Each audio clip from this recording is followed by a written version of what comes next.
j'ai avoué que ma fille n'était pas la sienne, il m'a bloqué, a engagé un avocat, et a déménagé du jour au lendemain. Je n'aurais jamais pensé être le genre de femme qui garde un secret aussi énorme. Je m'appelle Stella, j'ai 34 ans et, jusqu'à il y a 2 semaines, j'avais ce que tout le monde appelait le mariage parfait, 7 ans avec Bradley, mon amour de lycée, et notre adorable petite fille de 3 ans, Lily, qui est pratiquement tout son univers, ou du moins c'est ce qu'il pensait. Personne ne se méfie jamais des discrets, n'est-ce pas? Je n'étais pas une fêtarde ou une infidèle en série.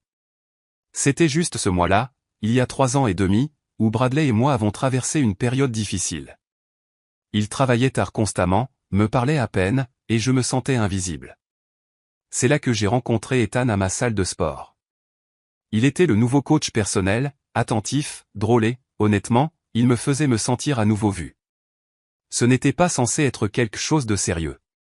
Quand j'ai découvert que j'étais enceinte, Ethan a complètement disparu, bloqué mon numéro, changé de salle de sport, volatilisé. Pendant ce temps, Bradley et moi nous étions reconnectés, et le timing. Eh bien, c'était assez proche pour que je me convainque que ça pouvait être le sien. Au moment où j'étais sûr que ce n'était pas le cas, j'étais déjà enceinte de 5 mois et Bradley était tellement excité à l'idée de devenir papa. Que devais-je faire? Tout détruire? Ces 3 dernières années ont été compliquées, regarder Bradley devenir ce père incroyable, l'entendre appeler Lily la petite princesse de papa, les voir avec leurs fossettes assorties quand il sourit, même si je sais que ces fossettes viennent d'Ethan. Chaque étape importante, ses premiers pas, ses premiers mots, la rentrée à la maternelle, je vois le visage fier de Bradley et ce nœud dans mon estomac grossit. Dernièrement, la culpabilité me ronge. J'ai compensé comme une folle, en cuisinant ses cookies préférés au beurre de cacahuète 2 fois par semaine, en initiant des moments intimes beaucoup plus souvent, en planifiant des soirées surprises. Je pense qu'il a remarqué que quelque chose n'allait pas. La semaine dernière, il m'a même demandé si j'avais une liaison. Dieu que c'est ironique. Ma meilleure amie, dit que je devrais emporter ce secret dans ma tombe. À quoi bon lui dire maintenant, demande-t-elle toujours. Ma mère est d'accord, elle dit que je serais égoïste de décharger ma culpabilité si cela signifie détruire notre famille. Mais elle ne voit pas le visage de Bradley quand il dit que Lily a ses yeux, ou quand il plaisante sur ses aptitudes athlétiques qui viennent de son côté de la famille. Chaque mensonge s'est accumulé, construisant ce mur entre nous que seul je peux voir. Le mois dernier, à la fête du 3e anniversaire de Lily, la mère de Bradley n'arrêtait pas de dire que Lily ressemblait exactement à Bradley au même âge, et j'ai failli avoir une crise de panique dans la salle de bain. J'ai commencé à faire ces rêves où Bradley découvre la vérité par quelqu'un d'autre, une urgence médicale où les groupes sanguins ne correspondent pas, ou un de ces kits ADN que les gens offrent en cadeau. Le rêve se termine toujours de la même manière, avec lui qui me regarde comme si j'étais un monstre. Hier, Bradley a pris un jour de congé pour que nous puissions passer une journée en famille au zoo. Lily était perchée sur ses épaules, pointant les éléphants, et il avait l'air si parfaitement heureux. C'est alors qu'une voix dans ma tête a juste dit qu'il méritait de connaître la vérité. Je me suis convaincu qu'avouer est la bonne chose à faire, que l'honnêteté va comme par magie tout arranger, qu'il comprendra pourquoi j'ai gardé ce secret. Peut-être qu'il me pardonnera parce qu'il aime déjà tellement Lily. Que sont 3 ans de tromperie si nous avons des décennies devant nous pour reconstruire la confiance? Ce soir, après que Lily se soit couchée, je vais tout lui dire. Je l'ai répété une 12aine de fois dans ma tête, j'ai prévu exactement comment tout expliquer. Il est raisonnable, il est gentil, il nous aime tellement toutes les deux. Ça doit bien compter pour quelque chose, n'est-ce pas? Je l'ai fait. Je l'ai vraiment fait. Après une journée incroyable avec Bradley et Lily, quelque chose en moi a juste craqué. Nous sommes rentrés à la maison, nous l'avons mise au lit, et au lieu de notre routine habituelle de Netflix et de vin, je l'ai fait asseoir sur le canapé et j'ai juste dit, je dois te dire quelque chose. Elle n'est pas de toi. Son visage. Je n'oublierai jamais comment il a changé. C'était comme regarder quelqu'un mourir juste devant vous. D'abord la confusion, puis l'incrédulité, puis cette horrible réalisation se répandant sur ses traits. J'ai commencé à pleurer immédiatement, les mots se bousculant à propos d'Ethan de la salle de sport, comment c'était seulement pendant ce mois où nous étions en difficulté, comment Ethan a disparu une fois que je lui ai dit que j'étais enceinte. J'ai voulu te le dire tellement de fois, j'ai sangloté, tendant la main vers lui, mais j'avais peur, et puis tu étais si heureux à propos du bébé, et c'est devenu de plus en plus difficile de dire quoi que ce soit. Bradley est resté assis là, des larmes coulant sur son visage, me regardant comme si j'étais une parfaite étrangère, comme s'il ne m'avait jamais vu auparavant. Il n'a pas crié, il n'a pas hurlé. J'aurais presque souhaité qu'il l'ait fait. Le silence était tellement pire. Elle est toujours à toi, ai-je insisté, ma voix se brisant. La biologie n'a pas d'importance comparée à l'amour que tu lui as donné. Tu es son père dans tous les sens du terme. Quand il a finalement bougé, c'était pour repousser mes mains quand j'ai essayé de le réconforter. Il s'est levé, a marché jusqu'au placard et a pris sa veste. Je l'ai suivi, me cramponnant à son bras, le suppliant de me pardonner, de rester et d'en parler. Bradley, s'il te plaît, tu ne peux pas juste partir. Pense à Lily. Elle se réveillera demain en s'attendant à te voir. Tu es le seul père qu'elle ait jamais connu. Il s'est retourné pour me regarder une dernière fois avant de sortir, ses yeux étaient si vides. 3 ans, a-t-il murmuré, 3 ans de mensonges, chaque jour. Et puis il était parti. Je l'ai appelé et je lui ai envoyé des SMS constamment cette nuit-là. Rien. Le matin, j'ai découvert qu'il avait complètement bloqué mon numéro. Je n'arrêtais pas de penser qu'il avait juste besoin d'espace, qu'il reviendrait une fois le choc passé. Il ne pouvait pas abandonner Lily après 3 ans passés à être son père, n'est-ce pas? J'ai appelé ma mère en panique. Elle est venue tout de suite et m'a serré dans ses bras pendant que je pleurais. Il reviendra, a-t-elle promis. Aucun homme véritable ne s'éloigne de son enfant, qu'il soit de son sang ou non. Ma sœur, Jen, est arrivée 1 heure plus tard avec du café et des beignets, disant que Bradley avait l'air absolument détruit quand elle l'avait croisé en entrant dans son immeuble de bureau. J'ai fait une erreur, leur ai-je dit, mais au moins, je l'ai assumé. Il réagit de manière excessive en partant comme ça sans même en discuter. Notre famille ne mérite-t-elle pas plus que ça? Le pire était d'expliquer à Lily pourquoi papa n'était pas au petit déjeuner. Elle n'arrêtait pas de le demander toute la journée et je n'avais aucune idée de quoi lui dire. Je me suis rabattu sur papa a dû partir en voyage d'affaires, mais je savais que cette excuse ne durerait pas. Le soir, ma mère et ma sœur l'appelaient en mon nom. Quand elles n'ont pas pu le joindre non plus, elles ont essayé ses parents, qui apparemment étaient au courant de tout. Ils ont dit à ma mère que Bradley prenait le temps de digérer une trahison et lui ont demandé de ne plus appeler. Trahison. Un mot si dur pour ce qui n'était en réalité qu'une erreur, puis une série de choix. Eh bien, protecteur. Je n'essayais de blesser personne. J'essayais de maintenir notre famille unie. Pourquoi personne ne pouvait-il comprendre ça? Les papiers du divorce sont arrivés exactement 5 jours après ma confession. Bradley a déménagé du jour au lendemain et a engagé un avocat immédiatement. L'efficacité de son départ était comme une gifle. Il avait clairement un plan alors que j'étais encore sous le choc, essayant de comprendre ce que je devais faire ensuite. Ma mère et ma sœur ont continué à me soutenir. Maman a même appelé Bradley directement et lui a dit qu'il devait assumer ses responsabilités et continuer à être un père pour Lily, indépendamment de la biologie. La famille, ce n'est pas une question de sang, lui a-t-elle fait la leçon, c'est une question de qui était là pour changer les couches et embrasser les bobos. Il lui a raccroché au nez. Ma sœur a essayé ensuite, en envoyant ce long email émotionnel sur la façon dont Lily serait traumatisée de perdre le seul père qu'elle ait jamais connu. Pas de réponse. Elle l'a transféré aussi à ses parents, qui ont répondu par un message laconique disant que Bradley gérerait ses responsabilités de manière appropriée, mais qu'il avait besoin d'espace loin des influences toxiques. Toxiques. Moi. J'étais juste honnête, finalement, après avoir porté ce fardeau pendant des années. Mon ami Amy et son mari Ryan ont été les seuls à ne pas immédiatement prendre ma défense.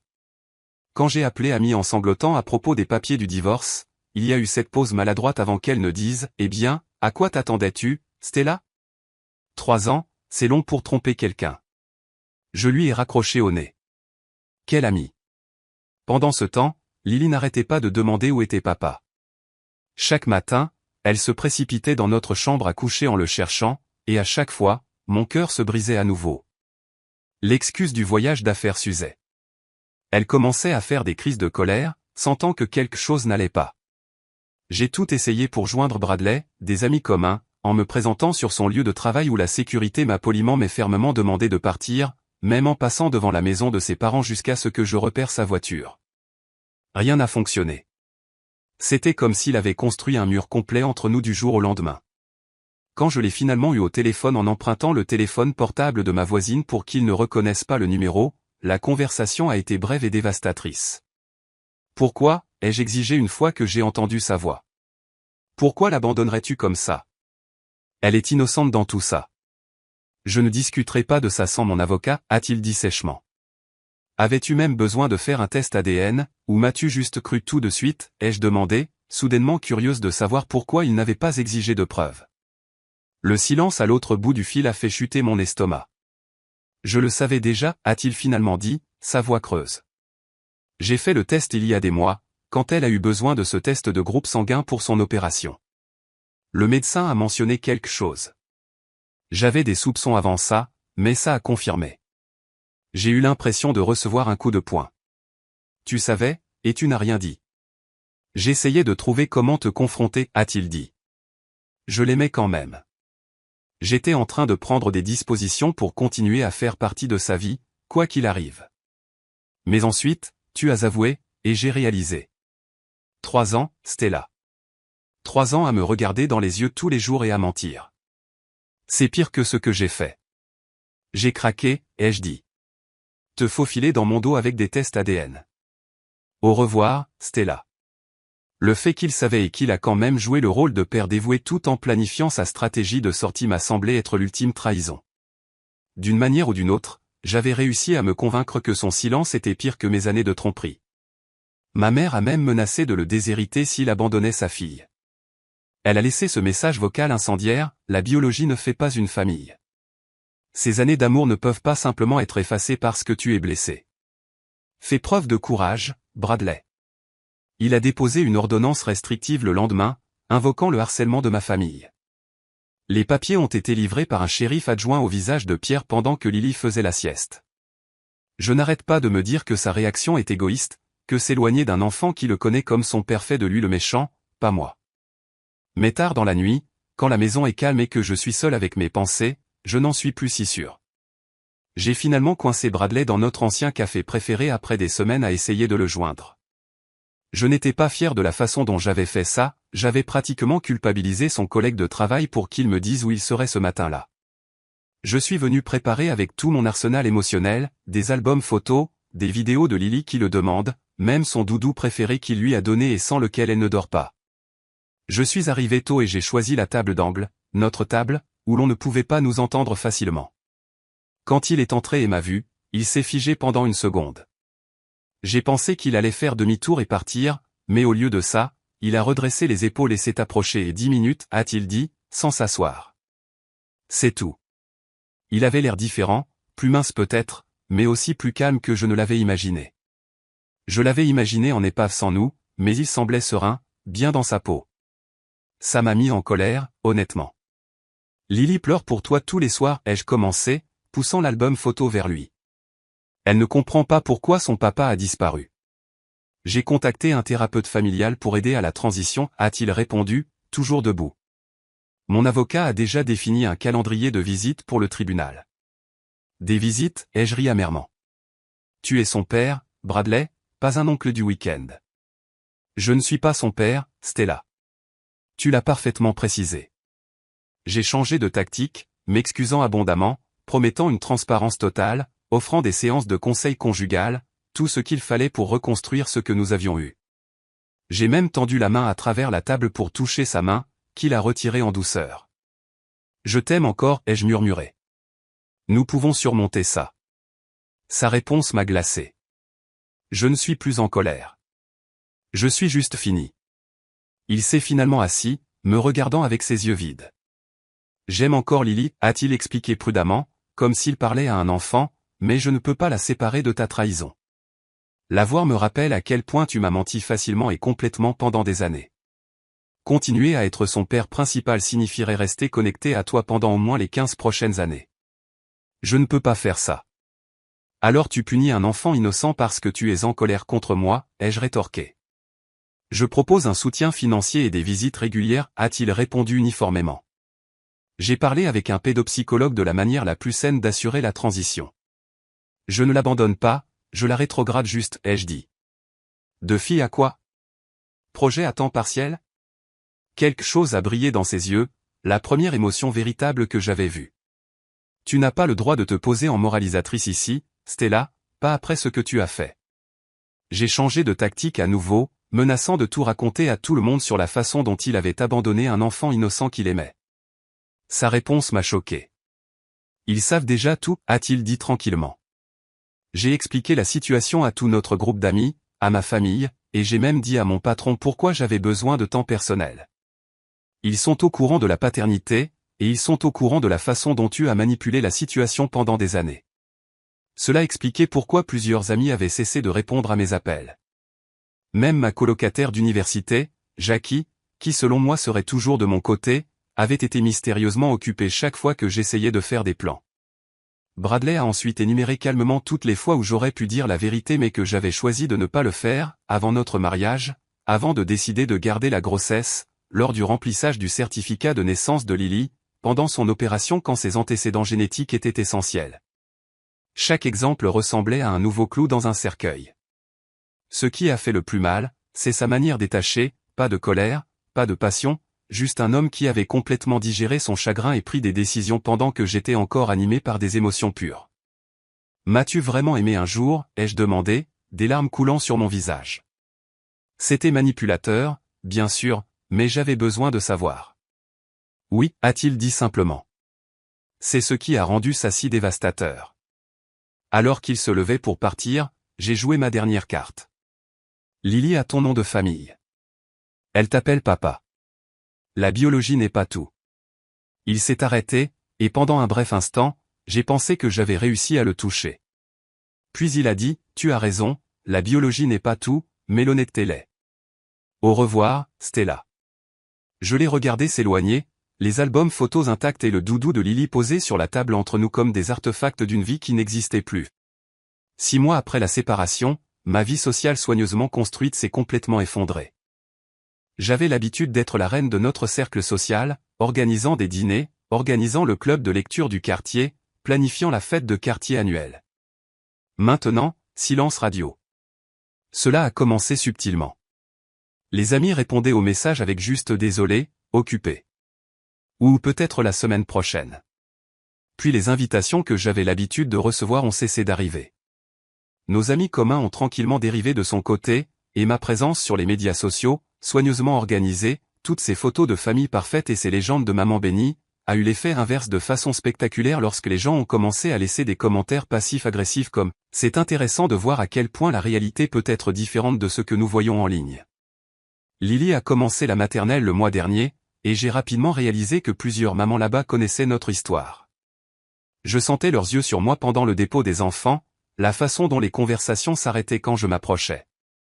Une maman a même eu le culot de demander si Bradley était toujours dans le tableau, avec cette fausse inclinaison de tête sympathique qui me donnait envie de crier. Même ma sœur, Jen, qui m'avait initialement défendu avec acharnement, s'est éloignée. La semaine dernière, elle a finalement admis qu'elle était mal à l'aise avec la façon dont j'avais tout géré.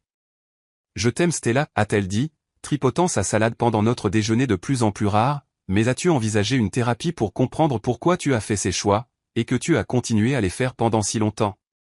Tu prends son parti maintenant, ai-je rétorqué assez fort pour que les gens aux tables voisines se retournent pour regarder.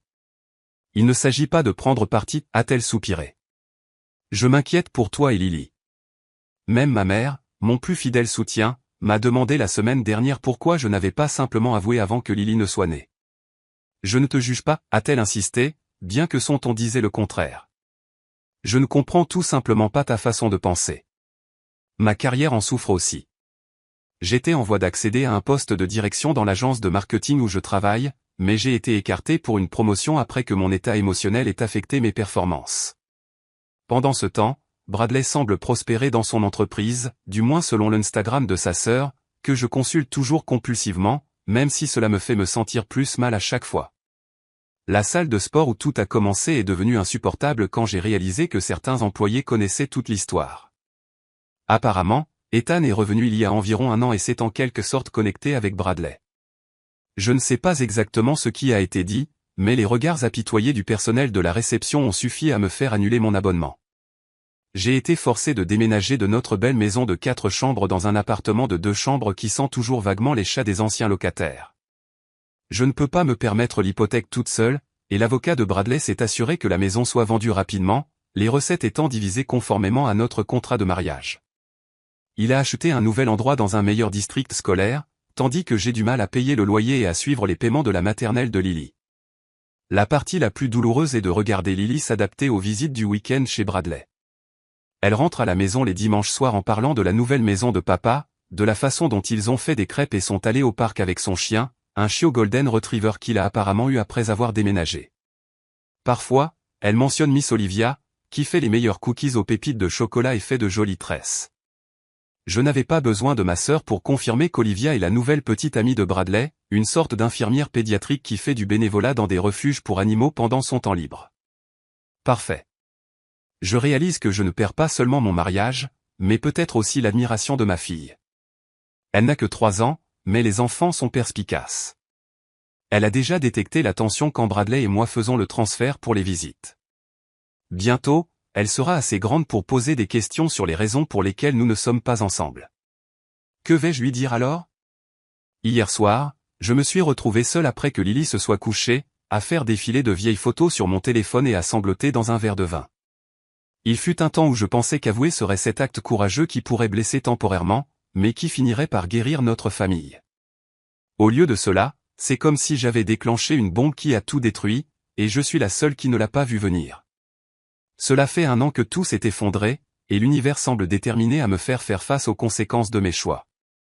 Le week-end dernier, j'ai dû regarder Lily être demoiselle d'honneur au mariage de Bradley et Olivia. Oui, ils se sont mariés après s'être connus pendant à peine 8 mois. L'invitation est arrivée adressée juste à Lily, avec une note expliquant qu'elle devrait être déposée tôt pour la répétition. Ils ne voulaient pas vraiment de moi là-bas, juste de ma fille. Mais j'ai insisté pour rester pour aider Lily à se préparer, ce que personne ne pouvait vraiment contester puisqu'elle n'a que 4 ans. Regarder Olivia avec Lily était comme avaler du verre.